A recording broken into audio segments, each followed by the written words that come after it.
আমাকে সুযোগ দেবে নাকি কেউ বলুন তো? আমি তো এতটা যোগ্য না আমি মনে করি, কারণ Shakib Khan is a big superstar এবং আমি মনে করি আমি খুবই নগণ্য একজন আর্টিস্ট। আমার ফেসবুক আইডি দেখলেই অনেকেই যে ওকে বাড়ি সাপু নক করেছে, কেউ পেমেন্ট নিতে চায় না, আবার প্রোডাক্ট একটা জায়গায় দুটো পাঠিয়ে দেয়। তবে আমার মা প্রতারণার শিকার হয়েছে একবার একটা পেজে প্রোডাক্ট অর্ডার করে বিকাশ করে তারপর তাকে ব্লক করে দেওয়া হয়েছে। তা আমি আমার মাকে বলছিলাম তুমি আমাকে কেন বলোনি, আমি তাহলে বলতাম। তো এ ধরনের কিন্তু চক্রকে অলরেডি আপনারা দেখেছেন আইনের আওতায় নেওয়া হয়েছে। কিছুদিন আগে আমি নিউজ দেখলাম যে ধরনের কিছু ফেসবুক পেজ যারা ইম্পোর্টেড প্রোডাক্ট সেল করে ব্লক করে দিচ্ছে তাদেরকে কিন্তু আইনের আওতায় আনা হয়েছে। তো আমি মনে করি এই ধরনের পেজগুলোকে অবশ্যই আইনের আওতায় আনা উচিত, কারণ সাধারণ মানুষ অনেক সময় ভুলবশত এই সকল পেজ থেকে অর্ডার করে প্রতারিত হয়। আপু কিছুদিন আগে কথা বলছিল আপনি একটা লাইভ করে 1 লক্ষ টাকা নেবেন, সেই ব্যাপারটা কি এখন মানে টাকার অঙ্কটা কি আপনি বাড়িয়েছেন নাকি সেরকমই আছে নাকি কম, এই ব্যাপারটা নিয়ে একটু যদি মুখ করতে। অনেকে আপনাকে ব্র্যান্ড প্রমোশন হিসেবে নিতে চায়, তারা কিন্তু অনেক সময় ভয় পায় আপনাকে নেয় না, এই ব্যাপারটা নিয়ে যদি কিছু বলতেন। আসলে আমি মনে করি যার যার কাজের ক্ষেত্রটা তৈরি হয় এবং পারিশ্রমিকটা সেভাবেই তৈরি হয়। আমি যে পারিশ্রমিকটা নেই সেই পরিমাণ কাজ আমি উসুল করে দিই এবং আমার সাথে যারা ডিল করে, যারা বিজনেস ওনার আছেন, তারা কিন্তু যথেষ্ট খুশি আমার কাজ নিয়ে এবং এজন্য কিন্তু পুনরায় আমাদের কাজগুলো হচ্ছে এবং অনেক কোম্পানির ব্র্যান্ড অ্যাম্বাসেডর হয়ে গেছি আমি, এবং আমি সেই সকল কোম্পানির বাইরে আর কাজ করছিও না, কারণ আমার সময় হচ্ছে না। অলরেডি 17 থেকে 18টা ব্র্যান্ডের ব্র্যান্ড অ্যাম্বাসেডর আমি, তো পুরো বছর আমার চলে যায় তাদের কাজগুলোই আমার কমপ্লিট করতে। আর ভালো প্রতিষ্ঠানের সাথেই কাজ করতে চাই।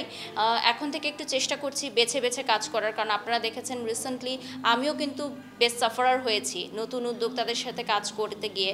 তারা অনেক প্রমোশনাল কাজগুলো বুঝে না, তারা অনেক প্রফেশনাল কথা বোঝে না। তো এই জন্য আমি কাজের ব্যাপারেও একটু চুজি হয়ে গেছি এখন থেকে।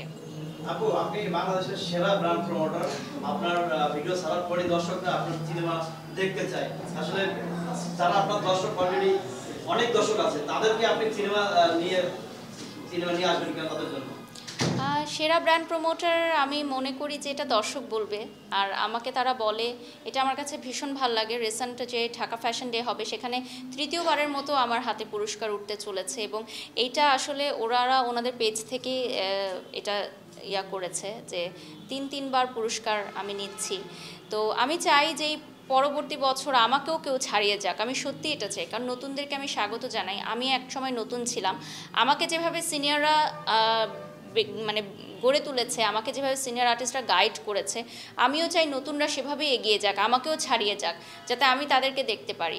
সো আমি সবসময় নতুনদের স্বাগত জানাই, তারা ওয়েলকাম, মোস্ট ওয়েলকাম। এবং সেরা ব্র্যান্ড প্রমোটার আসলে কে এটা দর্শক নির্ধারণ করবে না, আপনারা নির্ধারণ করবেন, আমি তো চেষ্টা করছি। যখন আমরা ভিডিও চাই তখন কিন্তু ভিডিওর কমেন্টসে প্রচুর পরিমাণ কমেন্টস করে আপনাকে নিয়ে। আচ্ছা, অনেকেই পজিটিভ কমেন্টস বেশি করে। Thank you. অনেক দর্শকরা চায় যে আপনার সাথে শাকিব খানের সাথে সিনেমা এই ব্যাপারটা কিন্তু আমরা বারবার বলেছি আপনাকে। আচ্ছা, এই ব্যাপারটা যদি আমিও দেখেছি অনেকেই কমেন্টস করেন, কিন্তু আসলে আমি মনে করি যে যার যার কাজের জায়গা আলাদা। যেমন অনেকে গায়কী গান গেয়ে পপুলার, অনেকে নাচের সেক্টরে নাচ করে পপুলার।